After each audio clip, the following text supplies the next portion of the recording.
Si vos clients vous demandent un service de qualité à des prix bas de gamme, alors cette chronique est pour vous. Aujourd'hui, nous avons le cas d'Arthur qui est responsable d'une société qui fabrique des sites internet et qui est confronté régulièrement à ce genre de situation.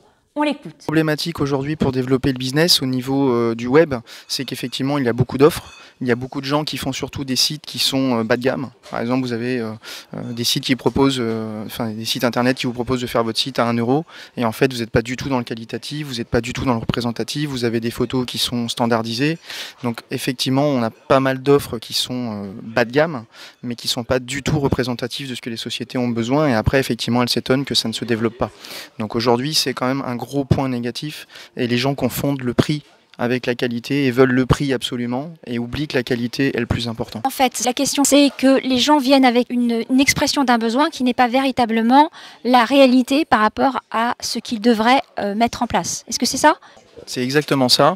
Les gens pensent toujours avec maintenant ce que tout le monde entend, le budget, et on oublie que l'objectif est aussi très partie prenante de ce que peut proposer une autre entreprise. Donc des fois on peut avoir des résultats ridicules parce qu'effectivement on a respecté un budget, mais on n'a pas la qualité et des fois on va mettre peut-être 5% de plus, mais les 5% vont faire la grosse différence parce que c'est le petit plus qui se différencie de l'autre. C'est ça qui va vous montrer une qualité de site, une qualité de marque, une qualité de produit aussi. Ça marche dans tous les domaines, hein, que ce soit web ou fabrication de produits ou autre, c'est exactement ça.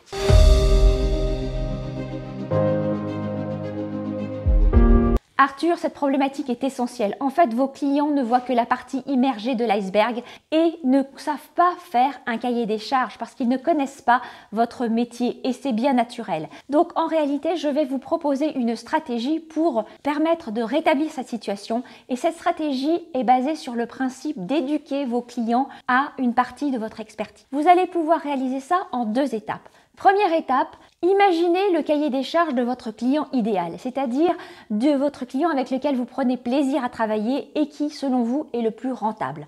C'est-à-dire que lorsque vous faites un site internet, listez dans un premier temps l'ensemble des caractéristiques qui font un bon site internet pour votre client parce que en fonction de son positionnement, en fonction de la qualité de ce qu'il veut donner, que ce soit un site vitrine ou que ce soit un site e-commerce.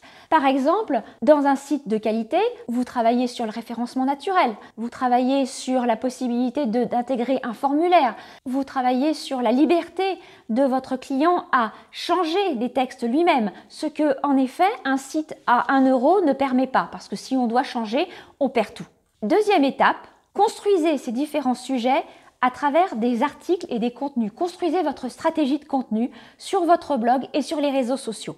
L'idée, en réalité, est de sensibiliser vos clients à ces différentes problématiques-là pour que lorsqu'ils vont venir vous voir, ils vous écoutent, ils sont déjà au courant des différentes problématiques. Je vous donne un exemple. En fait, au tout début de ma carrière, j'ai commencé comme attachée de presse. Et les clients, les entreprises venaient simplement pour avoir des articles de presse et pensaient qu'il suffisait de décrocher sur mon téléphone parce que j'avais un bon carnet d'adresses. Et en fait, à l'époque, il n'y avait pas les réseaux sociaux.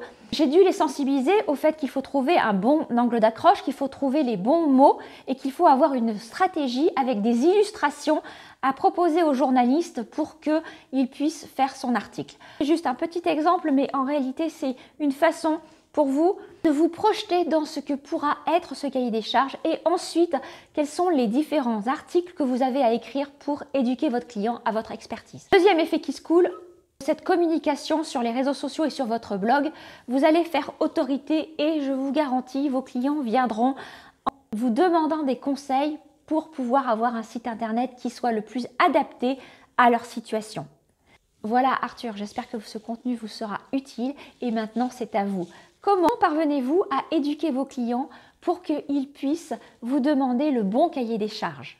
Quels sont les sujets d'expertise que vous pouvez leur partager pour qu'ils puissent comprendre un peu mieux votre métier?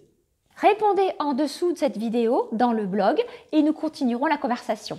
En étant sur le site, profitez-en pour vous inscrire et vous recevrez automatiquement en cadeau un audio, une formation gratuite sur comment décider vos clients, vos futurs clients en toutes circonstances grâce au neuromarketing. Si vous avez aimé cette vidéo, likez et si ce contenu peut servir à d'autres entrepreneurs, alors surtout partagez. Merci beaucoup pour votre attention et pour votre confiance. Je vous retrouve dans une prochaine chronique. Marie Bodiguian, bonjour. Bonjour Christelle. Vous êtes directrice de marketing, business, formation, conseil.